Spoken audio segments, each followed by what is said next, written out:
So the top story, Business Secretary Jacob Rees-Mogg earlier today unveiled a new support package pledging to cut energy bills for businesses by a half.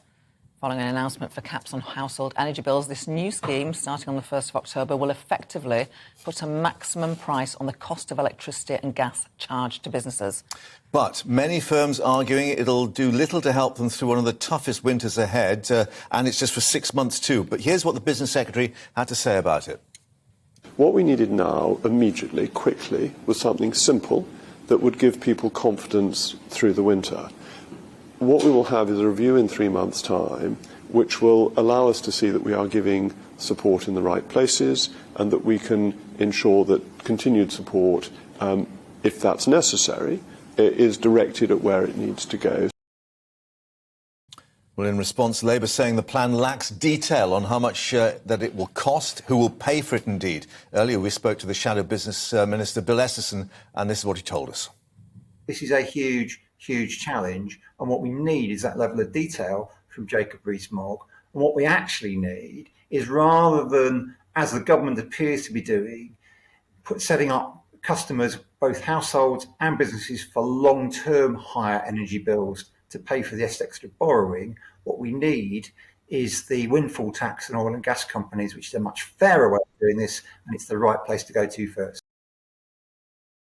Joining us in the studio for expert analysis is GBNews economics and business editor Liam Halligan with On the Money. Liam.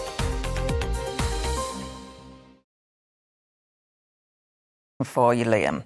So the local chippy will be helped as much as a big HQ of a bank. Is that fair?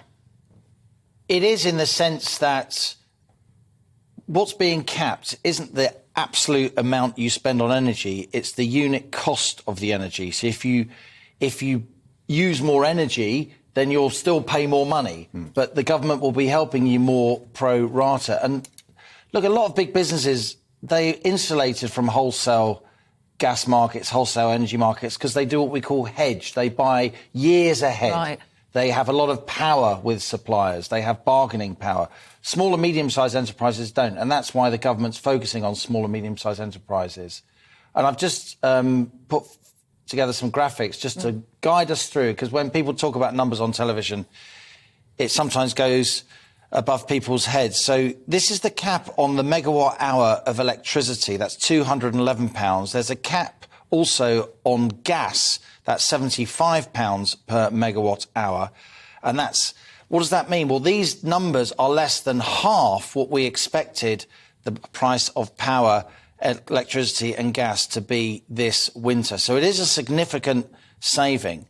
And this is applied directly to the bills of businesses. Businesses won't need to do anything or apply for this. It will just happen. It begins in October. And as you said, Mark, in your introduction, it only lasts for 6 months. Unlike the cap for households, which will be detailed on Friday in Kwasi Kwarteng's mini budget, and that lasts for 2 years. But before that 6 months, there is a review in 3 months' time. And clearly, if things do get better, and let's bear in mind, as we were saying earlier, petrol prices have gone down, oil prices have gone down, 165 average. The government actually has some breathing room then. The review at 3 months is a good idea because we don't know where wholesale oil, as you say, and gas prices particularly are. Oil is used mostly for transport. 70% of the oil we use in the world is for transport. For electricity, it's all about the gas price because about 2/5 of our electricity is gas-fired power stations, but also it sets the price for other forms of electricity generation from nuclear and renewables and so on.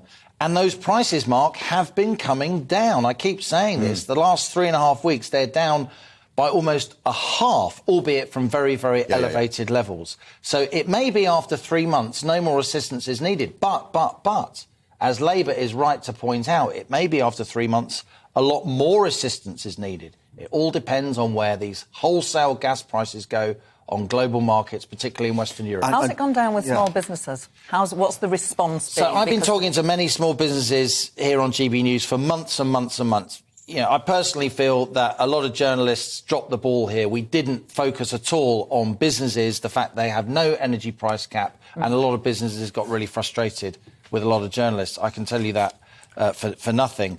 I think the fact that it's come late, businesses are sort of taking that on the chin, but this is a significant move by the government to put a price cap on the unit cost of energy that's half of where we expected energy prices to be this autumn is a very significant move. And at the same time, as you said in your introduction, Gloria, if you use more energy, you will pay more because it's a cap on unit cost. So there is a big incentive in here for firms to use less. So as well as getting cheaper energy, albeit a lot more expensive than last autumn and winter, firms will try to ration their use of energy and become more efficient. And, of course, the lower price will help on inflation as well. But just looking at some other figures, Absolutely. just to put this into the mix as well, and this is the latest borrowing and debt figures. In terms of the borrowing, 11.8 billion for this August, twice the level forecast by the OBR. And we're already being told that the OBR is not going to be able to run the slide rule over this budget on Friday. Is the government very anxious that literally, the figures are not going to add up? There is, of course, concern because the government's taking a risk with this policy. It's an open-ended policy. They're guaranteeing a price cap, whatever the wholesale price. The government has to fund that difference. So this is, in some ways, a blank cheque. On the other hand, it is catastrophism, I would say, to predict, this is definitely going to cost more than furlough. This is definitely going to cost 200 billion pounds. Furlough is roughly 70 billion pounds, roughly what we spend on education each year. Lots and lots of money. We just don't know. And you're right, Mark, those former OBR estimates, Office for Budget Responsibility, does have borrowing much lower. But guess what?